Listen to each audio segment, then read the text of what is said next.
يا ربي بالمصطفى بلغ مقاصدنا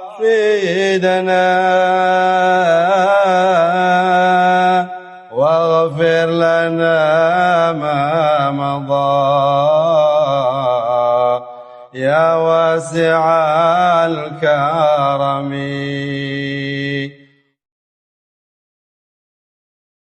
الحمد لله القائل في كتابه الكريم أعوذ بالله من الشيطان الرجيم بسم الله الرحمن الرحيم وسارعوا إلى مغفرة من ربكم وجنة عرضها السماوات والأرض أعدت للمتقين صدق الله العظيم وبلغ رسوله الحبيب الكريم ونحن على ذلك من الشاهدين والشاكرين الحمد لله رب العالمين. Jamaah salat tarawih rahimakumullah, syukur kehadirat ilahi Rabbi yang sampai saat ini kita masih diberikan kesehatan, kekuatan untuk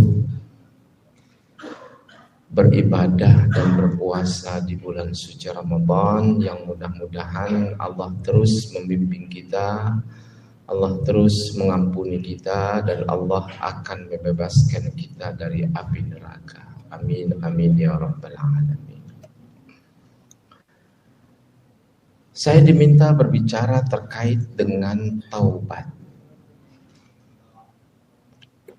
Taubatnya para sahabat dan taubatnya para tabi'in. Kalau udah bicara masalah sahabat, ini sebuah generasi yang sudah diakui oleh Rasulullah SAW khairul quruni qarni. Sebaik-baik generasi adalah generasiku, yaitu para sahabat-sahabat Rasulullah SAW. Kalau kita runut sejarah satu persatu, kalau kita pretelin amalan-amalan yang dilakukan para sahabat, nampaknya tidak mudah kita untuk bisa mengikuti langkah mereka. Keyakinan yang kita miliki tidak sebanding dengan keyakinan yang mereka miliki. Makanya ketika ada salah seorang mencoba menodai kehormatan salah seorang sahabat, Nabi yang berada di garda terdepan seraya berkata, "Lau anfaqta dhahaban minal jabalil Uhud." Andaikan engkau menafkahkan duitmu dan hartamu yang banyak dengan ukuran emas gunung Uhud, engkau tidak akan menyamai derajat sahabat-sahabatku. Ini yang perlu kita akui. Berbicara masalah taubat, taubat secara bahasa itu artinya kembali. Manusia diciptakan oleh Allah untuk beribadah. Dalam rentangan waktu yang dilalui, kemanusiaan itu melahirkan kekhilafan. Man minna lam yudhnib ya Rasulullah. Salah seorang sahabat bertanya, "Ya Rasulullah, siapa di antara kita yang tidak berdosa?" Hampir semuanya berdosa. Al-insan mahallul khata'i wan nisyan. Manusia itu tempatnya salah, tempatnya pelupa. Namun yang membandingkan kita dengan orang-orang terbaik adalah kapan kita kembali di saat kita lupa. Ada orang yang terjerumus dalam kenistaan, kemudian kenikmatan yang begitu sangat panjang, akhirnya lupa daratan. Kita diingatkan kasusnya sahabat Nabi yang bernama Ma'iz bin Malik. Kita diingatkan dengan sahabat Nabi yang bernama Al-Ghamidiyah. Dua sahabat ini yang secara terang-terangan meminta kepada Rasulullah, "Ya Rasulullah, tahhirni." Ya Rasulullah, sucikan jiwa. Jiwa aku sucikan ya Rasulullah. Datang-datang minta disucikan jiwanya. Waihak. Rasulullah bingung, ada apa? Idhab fastaghfirillah. Silakan engkau kembali, istighfarlah kepada Allah. Rasulullah menawarkan sebuah kata taubat yang begitu sangat mudah dan siapapun bisa melafadzkannya hanya dengan istighfar, astaghfirullahal azim. Tapi buat orang kalangan tertentu yang hatinya begitu sangat lembut, yang hatinya benar-benar bergantung kepada Allah 100%, tidak hanya cukup dengan istighfar. Kita diingatkan dengan sahabat Ka'ab bin Malik yang tidak memiliki alasan untuk pergi ke perang Tabuk. Ma'iz dan Al-Ghamidiyah dalam kasus yang sama mengatakan, "Ya Rasulullah, sucikan jiwamu." Nabi sampai 3 kali bilang, "Idhab wastaghfirillah." Karena kenapa? Karena itu cara yang paling mudah. Nabi hanya memberikan tawaran yang mudah dan tidak berat. Sebagaimana yang diucapkan dalam firman-firman Allah, sesungguhnya amal kejahatan yang pernah kita lakukan, yang siogianya bisa dihapus dengan lafaz istighfar yang berulang kali. Tapi imannya begitu sangat tebal, menginginkan, "Ya Rasulullah, azab aku." 3 kali. Kenapa engkau? Inni zanin, aku berzina. Aku hamil ya Rasulullah, pulang. Sampai engkau melahirkan. Begitu melahirkan, "Ya Rasulullah, aku sudah melahirkan, ini bayiku sedang menyusu." Dia menyusu, silahkan tunggu sampai fitam, sampai selesai susuannya. Begitu masa yang sangat panjang. Sampai akhirnya ketika anak itu sudah mulai makan makanan biasa, akhirnya datang, "Ya Rasulullah, tahhirni." "Ya Rasulullah, sucikan aku." Dirajam. Sehingga sahabat-sahabat ada yang mencibirkan di hadapan Rasulullah ketika dirajam wanita itu. Sehingga Rasulullah pun bersabda, "Ketahuilah, sesungguhnya Ma'iz atau Ghamidiyah ini telah bertaubat di hadapan Allah Subhanahu wa taala dan Allah telah menerima taubatnya." Ada sebuah gambaran nyata sesungguhnya cara taubat seseorang memiliki khas satu sama lain yang berbeda. Abu Lubabah. Di sini saya akan terfokus kepada sahabat Nabi yang bernama Abu Lubabah. Rasulullah ketika berada di kota Madinah, bukan main persinggungan yang tanpa Rasulullah ketahui melanggar sebuah kesepakatan yang tadi awalnya saling hidup damai, yang tadi awalnya tidak boleh mencaci, yang tadi awalnya saling menghormati satu sama lain. Yahudi Bani Quraidah tanpa sepengetahuan Rasulullah menyusupkan orang-orang Quraisy dari Mekah. Untuk apa? Membabat habis kaum muslimin dengan cara pelan-pelan di kota Madinah Al-Munawwarah. Rasulullah yang selalu diberitahukan oleh Jibril akhirnya memberikan sebuah langkah yang tegas. Siapapun yang mencoba melanggar kesepakatan yang sudah disepakati secara bersama, maka tidak ada lagi kata damai. Karena kesepakatan yang sudah dibuat, sudah ditandatangani bersama. Akhirnya Banu Quraidah pun menghadapi hukuman dari Rasulullah SAW dengan hukuman al-hisar, dikepung selama 15 hari, tidak bisa keluar dari komunitas yang mereka miliki. Namun Bani Quraidah bukan sembarangan kaum Yahudi, telah menyimpan makanan dan minuman dalam rentangan waktu berbulan-bulan. Namun karena kegigihan Rasulullah dengan pasukan muslimin,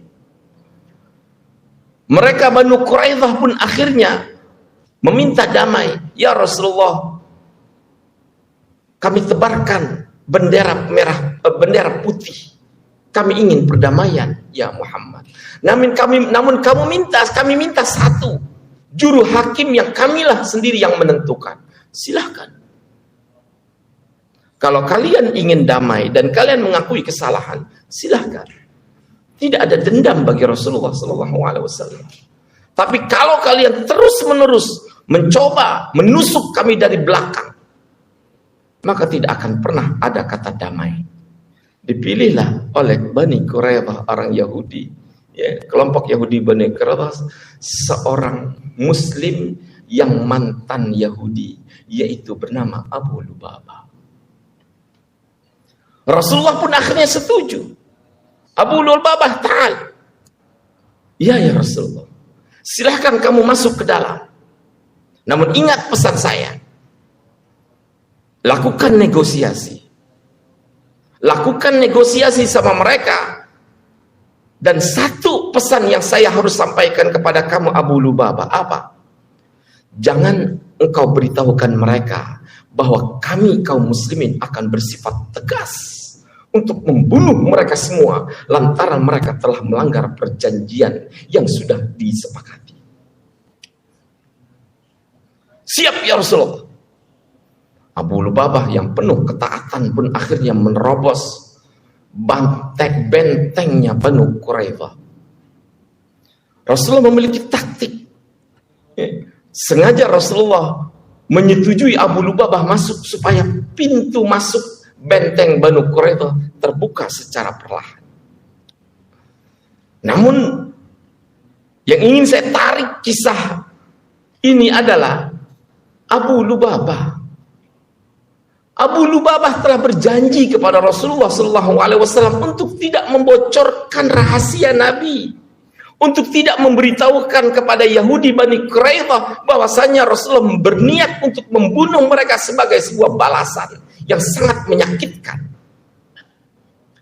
Abu Lubabah adalah berasal dari kaum Bani Quraidah. Kedekatan kekeluargaan, kedekatan darah, kedekatan famili dan kekerabatan, kesukuan yang dimiliki oleh Abu Lubabah bersama Bani Quraidah. Akhirnya dalam sebuah pembicaraan, Abu Lubabah memberitahukan kepada mereka, Rasulullah akan memenggal kalian semua. Lihat kepada sikap, lihat kepada yang dilakukan oleh Abu Lubabah membocorkan rahasia Rasulullah SAW. Secara menempel kepada lehernya, teringat janji dia kepada Rasulullah SAW. Aku telah membocorkan rahasia Rasulullah. Padahal Rasulullah telah mengambil sumpah kepadaku untuk tidak membocorkan rahasianya. Disitulah kemudian Abu Lubabah jatuh tersungkur. Innamat taubatu 'ala Allah lilladzina ya'maluna as-su'a bijahalatin thumma yatubuna min qarib. Sesungguhnya taubat yang Allah terima adalah orang yang melakukan kejahatan dengan kejahilan dan dia segera kembali kepada Allah dengan cara bertaubat. Bergegas dia tinggalkan keluarganya, bergegas dia tinggalkan famili dan kerabatnya, dia tinggalkan Bani Quraidah. Dia tidak menjumpai Rasulullah karena kenapa? Rasa malu telah membocorkan rahasia yang sudah dipesan Rasulullah SAW. Dia masuk ke dalam Masjid Nabawi, dia sujud di situ. Amarah dan emosi yang dihadapi oleh dirinya tidak memaafkan dirinya lantaran telah membocorkan rahasia Rasulullah Sallallahu Alaihi Wasallam. Apa yang dilakukan Abu Lubabah? Dia ambil tali tanpa sepengetahuan Rasulullah. Dia berdiri di atas kayu, dia ikat badannya itu seluruh dari bawah sampai atas. Seraya dia berkata, demi Allah, aku tidak akan pernah turun, tidak akan pernah melepas tali ini. Kecuali Rasulullah yang mengikat tali ini karena aku telah membocorkan rahasia. 10 hari berselang, 15 hari berselang. Akhirnya sahabat-sahabat Rasulullah SAW memberitahukan, ya Rasulullah, sesungguhnya ada sahabat kita telah mengikat tali badannya dan tidak mau turun kecuali engkau yang menurunkan, ya Rasulullah. Hanya tali itu dibukakan hanya untuk sholat, setelah sholat diikat lagi. Sampai kemudian datang kepada Rasulullah kepadanya Rasulullah, kata Rasulullah, andaikan, wahai Abu Lubabah, ketika engkau membocorkan, andaikan engkau datang kepada aku, langsung aku akan memaafkanmu. Tapi sayang 1000 sayang ya Abu Lubabah, engkau telah bersumpah atas nama Allah. Engkau telah bersumpah dengan nama Allah. Sesungguhnya perbuatan dosamu tidak akan Allah ampuni kecuali datang ayat yang mengampuni engkau dari Allah Subhanahu wa Ta'ala. Disitulah rasa tunggu layaknya seperti Ka'ab bin Malik yang 50 hari dapat hukuman karena meninggalkan perang Tabuk, tidak ditegur dan tidak disapa oleh seluruh penduduk ahli Madinah.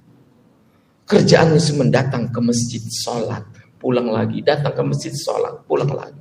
Begitupun yang dilakukan Abu Lubabah, tak berkata sepatah kata pun. Rasulullah bersabda, wahai Abu Lubabah, sabarlah sampai Allah menurunkan ayat. Di saat itulah, di saat taubatnya, sujudnya, sholatnya, akhirnya Allah menurunkan ayat memberikan taubat kepada sahabat-sahabatnya. Jamaah, ya, kita mencoba mengukur taubat kita, apakah layaknya sepadan dengan taubat sahabat-sahabat Rasulullah. Ketika dia langsung setelah dia melanggar sumpahnya, ketika dia mencoba menerobos apa yang dilarang, tabayatu, kembali kepada Allah, sujud dan sholat sebanyak mungkin. 50 hari Ka'ab bin Malik sujud terus-terusan non-stop, meminta taubat kepada Allah Subhanahu wa Ta'ala karena kesalahannya tanpa alasan meninggalkan perang Tabuk. Abu Lubabah seraya mengikat dirinya, tidak melakukan apapun kecuali hanya sujud dan sholat, menebus rasa salahnya untuk selalu beribadah kepada Allah. Mumpung kita di bulan suci Ramadan yang tersisa 5 hari, layaknya 5 hari ini kita manfaatkan untuk mendekatkan diri kepada Allah, untuk selalu membebaskan kita dari api neraka, untuk selalu mendekatkan diri dan mendapatkan hakikat sebuah kefitrahan melalui 10 hari terakhir semakin dekat dengan Allah Subhanahu wa Ta'ala. Kurang lebihnya mohon maaf. Hadanallahu wa ijma'in. Wassalamualaikum warahmatullahi wabarakatuh.